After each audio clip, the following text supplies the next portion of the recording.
አሜሪካና ኢራን ለ60 ቀናት የተኩስ አቁም ማራዘም መስማማታቸው ሲሰማ ኢራን የአሜሪካን አውሮፕላን መትቻ ጋይቻለሁ ስትል አሜሪካ ደግሞ የለም ከሆነም እንኳን የኢራን ቅዠትና ምኞት ነው ስትል ተመጻድቃለች። ኢራን የተራቀቀ ጥበብ የፈሰሰበት አዲስ የአየር መከላከያ እንዳላት ማስታውቃለች። ዴይሊ ሚረር ደግሞ ይላቸዋል ትራምፕን በዛሬ ማለዳው ርዕስ አንቀጹ ቃል በቃል ትራምፕ ኢዝ ዴቪል ኢን ዘ ኢራን ፒስ ዲል።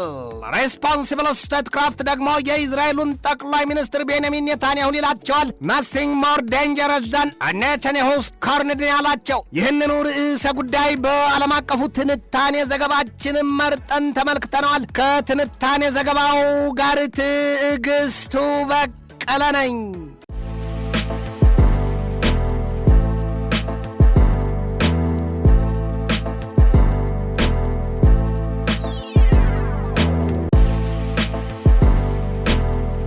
የማያጠግብ እንጀራ ከምጣዱ ያስታውቃል ይሏል አበው። አልያም ልጅ ያቦካው ለራት አይበቃም። እንደ አውሮፓኑ አቆጣጠር በየካቲት 28 2026 ቅዳሜ ቀረፋድ ዓለምን እንደ መረብ ሽፍን እንደ እንቁላል ድፍና አድርጎ የግዙፍ ጦርነት መርዶ ያረዳት የዚያ የአሜሪካና የእስራኤል የጣምራ ጦርነት የአዋጅ ነጋሪት መልሶ የደለቀውን እጅብ ላኝልሃስ ብሎታል። አልያም በላብዬ ተበላሁን ሆኗል። ቀደምቶቹ ይናገራሉ ገድላለሁ ሲሉ መሞት አለ።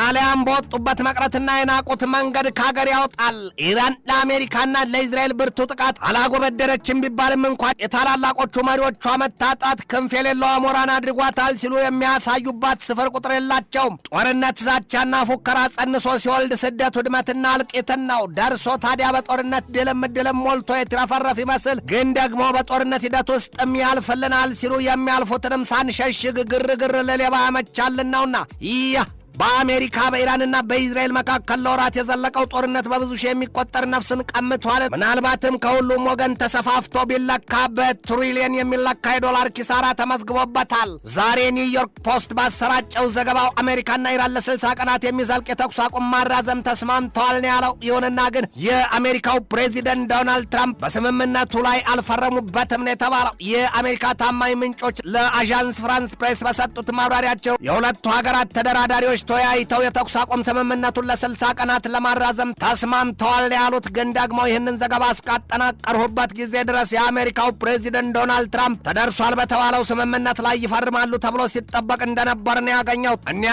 የአሜሪካው ፕሬዚደንት ዶናልድ ትራምፕ በዚህ ወቅት የእባብ ወላድን ሆነዋል ይሏቸዋል። ያውም በኢራን የገቡበትን ጦርነት ከዳር ሳያደርሱት፣ የሊባኖስን ማዥራት ከእስራኤል ክራንቻ ሳያላቅቁት፣ የቬኔዙዌላንም ጉዳይ አንድ ሳይሉት በሩሲያና ዩክሬን መካከል ጦርነቱን እንደፎከሩት በሰላም ሳይለውጡት ያሞጠሞጠባቸው የታይዋን ደሴት ጉዳይም ከእጃቸው ላይ ሳለ እርሳቸውም የቋመጡላቸውን ካናዳን፣ የግሪንላንድን ደሴት፣ የፓናማ ካናልና የሜክሲኮን ሽንጣማ ተረተር ወደ አሜሪካ የመጠቅለል እቅዱ ሁሉንም እያለሙት 9 የሚያሳድድ አንዳይዝም አሊያም የሰው ፈላጊ ራሱን ያጣልን አድርጓቸዋል ሲሉ የሚሳለቁባቸው ብዙዎች ናቸው። ትራምፕ ያንን ሁሉ አሻሌ ሐሳብ ስሌት እየጎነጎኑና እየገመዱ የውስኪ መለኪያቸውን በወጉ ፉት ምጥጥ ሳያደርጉት ውስጣቸውን ነገር እያደፈረሰውን እንደው ባልዘፈንሽ ከዘፈንሽም ባላፈርሽን አልያም የልጅ ተሟጋሽ ጠዋት መሬት ማታ ሰማይን አድርጓቸዋል። ፕሬዚደንቱ አሁን ደግሞ አዲስ ያገረሻ ሐሳብ የሚመስልባቸውን የአብርሃም ስምምነት ወይም አብርሃም አኮርድ ይሉትን ደጋግመው ማላመጥና ማመንዠክ ይዘዋል ይሏቸዋል። ከባህረ ሰላጤው ቀጠና ሀገራት ሳውዲ አረቢያ፣ ኳታር ወዲያም ከዚያ በወጣው ስሌታቸውን ፓኪስታን፣ ግብፅና ቱርክን ከእስራኤል ጋር ካልታረቃችሁልኝ ሲሉ ሐዋርያዊ ተልኳቸውን ማጠናከራቸው ይነገራል። ትራምፕ ከነዚያ ሀገራት መሪዎች ጋር በስልክ ውይይታቸው ሰዎቹን በጣም መጫናቸውም ነው የተገለጠው።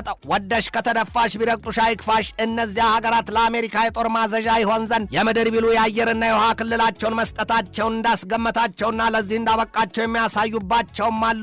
ግዛይ ብለው ለመሸጥ አሰበኝ ይሏል ትራምፕ። እውነትም የነገራቸው ቋንጣ አመት ይቀልባል ይሏቸዋል። ያውም ሰውየው ኢራንን ብትሆን የአብርሃምን አኮርዶ የአብርሃምን ስምምነት ትቀላቀላለች ሲሉ ትንቢታቸውን አስፍረዋልና አሁን ግን ትንቢት ወይስ ትዕቢትም ሲሉ የተሳለቁት ብዙዎች ናቸው። አንድ የአሜሪካ ዲፕሎማት ግን የዚያን የትራምፕን ቀመር ፖይዝን ፒል ሲሉ ተጸይፈውታል። የመርዝ ክኒን መሆኑ ነው የቃል በቃል ፍቺው። ትራምፕ እስራኤል በጋዛ ሰርጥና በሊባኖስ የያዘችውን ጦርነት ከማየት ይልቅ ሀገራቱ ከእስራኤል ጋር ይታረቁላቸው ዘንድ ግፊታቸውን ማበርታታቸው እጅን ከመጠምዘዝ አይለይም የሚሏቸዋል። ባጎረሱ ተነከሱ አመዳፋሽ እጅ የሚሉታል። እስራኤል በጋዛ ሰርጥ በያዘችው ጦርነት ብዙዎችም የዘር ማጥፋት በሚሉት ከ70 ሺህ በላይ ፍልስጤማውያን ተገድለዋል። ዛሬ ዛሬም ቢሆን ግን ሰቆቃውና ግድያው አላቆመም ነው የሚባለው። እስራኤል በሊባኖስም ቢሆን ከ3000 በላይ ሰዎችን መግደሏና ዛሬም ጦርነቱ ተባብሶ የመቀጠሉ ነገር ለትራምፕ አልታያቸውም፣ አልተሰማቸውም። ታዲያ ግን ትራምፕ አይ አም ፒስ ፕሬዚደንት ሲሉ ራሳቸውን ያሞካሻሉ። ዴይሊ ሚረር ኦንላይን ግን አላቸው ዛሬ ባወጣው ርዕስ አንቀጹ ትራምፕ ኢዝ ዴቪል ኢን ደ ኢራን ፒስ ዲል ነው ያላቸው። ዴቪል በግሪክ ቋንቋ ውሸታም ማለት ነው። በአንዳንዶች ዘንድ ደግሞ ወይም ዲያብሎስ የሚል ስጋና መንፈስ የተሰጠው ምስል ሆኖ ይገለጣል።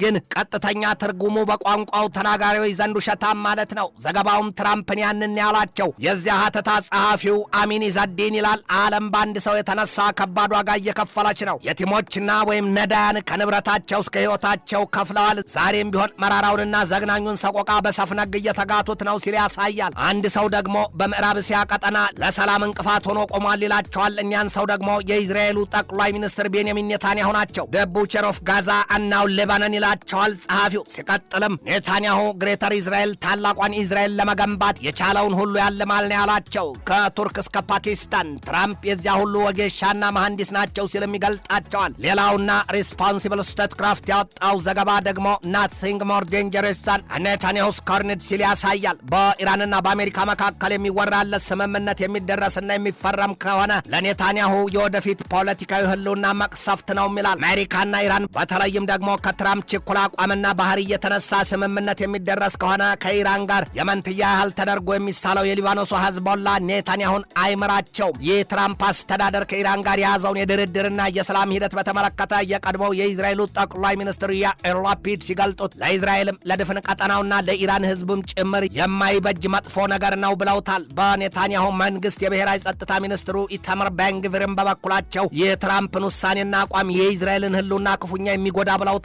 ትራምፕ በዚያ ሂደት ከሁለት ያጣን አልያም ወይ መንኩሻል ጸደቅሁ ወይ ወልጃል ሳምኩን ሆነዋል ይሏቸዋል። ትራምፕ አሁን በያዙት የኢራን አቋማቸውና ድርድራቸው ኔታንያሁ እንዳልተካተቱም ይታያል ይሏቸዋል። የሊባኖሱ ተዋጊ አንጃ ሂዝቦላ በእስራኤል ላይ ጥቃት የሚሰነዝሩ የፋይበር ኦፕቲክስ ድሮን ሲሏቸው መርዘኛና መዘዘኛ መሳሪያ መጠቀሙ ሲነገር የእስራኤሉ የገንዘብ ሚኒስትር በዛለል ስሞትሪችም ሀገራቸው በድሮን ቴክኖሎጂ ልቃና በልጣ ትገኝ ዘንድ ለማስቻል ይበጃል ያሉትን የ$700 ሚሊዮን ገንዘብ መመደባቸው ነው የተሰማው። ይሄ ሁሉ ነገር ለጦርነትና የሰው ልጅ መሰሉን ለሚያጠፋበት ሰላየት ነው። ኢራን በበኩሏ ትናንት አመሻሹን ባወጣቸው መግለጫዋ አዲስ አይነት የሚሳይል መከላከያ ማውጣቷንና ውጤታማ እንዳደረጋትም ነው ያስረገጠችው። በዚያ አሁን ኢራን መጠቀም በጀመረችው የአየር መከላከያዋም በሆርሙዝ የውሃ መተላለፊያዎች መጥ የእሳትና ሲድ ጽንሱን ሊወልድ ሲያሰፈስፍ የነበረን አንድ የአሜሪካ AMQ-9 ሪያፐር ድሮን ቀንድባ መጣሏን አስታውቃለች። በቄሸም ደሴት ኢራን አዲስ ያወጣችው የአየር መከላከያዋም ደግሞ የአራሽ ኤካማንጊር ነው የሚባለው። ኢራን ሌላም ገድል መፈጸሟን ገልጣለች። አሁን በቡሸራ አቅራቢያ ሲያሰፈስፍ የነበረን አንድ የአሜሪካ አውሮፕላን መትቼ ጥየዋለሁ ስትል ኢራን ያንን የሰራችው ደግሞ ዛሬ ማለዳ ላይ ነው። ይሁንና አሜሪካ በየትኛውም የኢራን ክፍል የተመታ አውሮፕላን እንደሌለ አስታውቃለች። ኢራን ገና በእስራኤል ላይም ጠንካራ ጥቃት ልታውጅ ትችላለች የሚል ስጋት አይሏል። እንደ እስራኤል የመከላከያ ኃይል ሪፖርት ትራምፕ ከኢራን ጋር የያዙት የድርድር ሂደት የኢራንን የባላስቲክ ሚሳይል ጉዳይ ርግፍ አድርጎ የተወነው ሲል ያሳያል። የሳውዲ አረቢያዊ የፖለቲካ ተንታኝ ሙባረክ አልአቲ ደግሞ የአሜሪካው ፕሬዚደንት ዶናልድ ትራምፕ ዳግም ከኢራን ጋር ወደ ጦርነት ለመመለስ ብርክ ብለዋቸዋል፣ ጨርሶ ፈርተዋል ያሏቸው። ያ መሆኑ ደግሞ ይላሉ ሰውየው ከእንግዲህ አሜሪካ ሳውዲ አረቢያንም ይሁን ሌሎችን የባህረ ሰላጤውን ቀጠና ሀገራት ቢሉ የመካከለኛው ምስራቅ ቀጠና ሀገራትን ከኢራን ጥቃት ትከላከላለች ተብሎ እንዳይታሰብ አድርጎታል ነው ያሉት። ትራምፕ ከዚያ ይልቅ ሳውዲ አረቢያና ሌሎቹን ሀገራት ወደ አብርሃም ስምምነት ተገዙ እያሉ ማወትወት ይዘዋል። ሳውዲ አረቢያ ከዚህ በኋላ አሜሪካን አታምናትም ነው ያሉት። ሙባረክ አልአቲ ከሩሲያ ቱዴይ ቴሌቪዥን ጋር በነበራቸው ሰፊ ቃለምልልስ ትራምፕ የአያቶላዎቹን አገዛዝ ከኢራን ለማስወገድ አልቻሉም። ያ መሆኑ ደግሞ ገና ብዙ ዋጋ ያስከፍላቸዋል። የአሜሪካው ፕሬዚደንት ዶናልድ ትራምፕ ራሱን የወረቀት ላይ ነብር መሆኑን አስመስክሯል ምን ያሏቸው። ዩናይትድ ስቴትስ ፕሬዚደንት has shown that he is a paper tiger ነው ያሏቸው። አሜሪካ በዓለም አቀፍ ደረጃ ውርደትን ያከናነባትና መጀመሪያ የታየባት ጉዳይ የቀድሞው ፕሬዚደንቷ ጆ ባይደን ጦራቸውን ከአፍጋኒስታን በሀፍረትና በሽንፈት ያስወጡበት ሂደት ሲሆን ጊዜው ደግሞ እንደ አውሮፓውያኑ አቆጣጠር በ2021 መሆኑ አይዘነጋም ሲሉም ያሳያሉ አላቲ። አሜሪካ ዛሬም አሁንም ልዕለ ኃያል መሆኗ ሲነገር፣ ነገር ግን ከ10 ዓመታት በፊት እንደነበረው ግርማ ሞገሷ አይደለም። ቀድሞ ነገር ከዚያ ተንሸራታለች። አንድም ውስጡን ለቄስን፣ ሁለትም እንግዳ ባይመጣ ሁሉ ሴት፣ ዝናብ ባይመጣ ሁሉ ቤትን ሆናለች ነው ያሏት ሳውዲ አረቢያዊው ጎምቱ የፖለቲካ ተንታኝ። አሁን ኃይላቸውን በከፍተኛ ደረጃ ያደራጁትና ያጠናከሩት ህንድ፣ ሳውዲ አረቢያና ብራዚልን መሰሎቹ መንግስታት አሜሪካን ተረከዛቸውን እያሳዩት ከሌሎች ልዕለ ኃያላን መንግስታት ጋር ግልጥ የሆነ ግንኙነትና ትብብር ማድረግ ይዘዋልም ነው ያሉት። ቀድሞ ነገር አሉ አቲ ትራምፕ የባህረ ሰላጤውን ቀጠና ሀገራት ቢሉ የሙስሊሙን ዓለም ሀገራት ከእስራኤል ጋር በአብርሃም ስምምነት ሊያስታርቋቸው ያሰሉትን ቀመር አይቀበሏቸውም ሲሉም ነው ያጣጣሉት። ኧረ እንደውም እኮ አሉ አቲ ሳውዲ አረቢያ በቅርቡ ለመላው ዓለም ይፋ የሚሆን የአረብ ኢስላሚክ ብሎክ ወይም የአረብ ኢስላማዊ ጥምረት ያውም ከኳታር ከፓኪስታንና ከቱርክ ጋር መስርታለይ ሲሉ ፍንጭ ሰጥተዋል። አሁን በሳውዲ አረቢያ ፊት አውራሪነት የተመሰረተው ጥምረት ደግሞ የዚያን በትራምፕ የተሰላውን የአብርሃም አኮርድ አከርካሪ የሚሰብርና ቀጠናውን በተለይም ሱዳንን፣ የደቡባዊ የመንና ሶማሊላንድን ከእስራኤል አቋም የሚያጸዳ ነው ብለውታል። ያለቀውም ቢያልቅ ሳውዲ አረቢያ በዚያ የትራምፕ የአብርሃም ስምምነት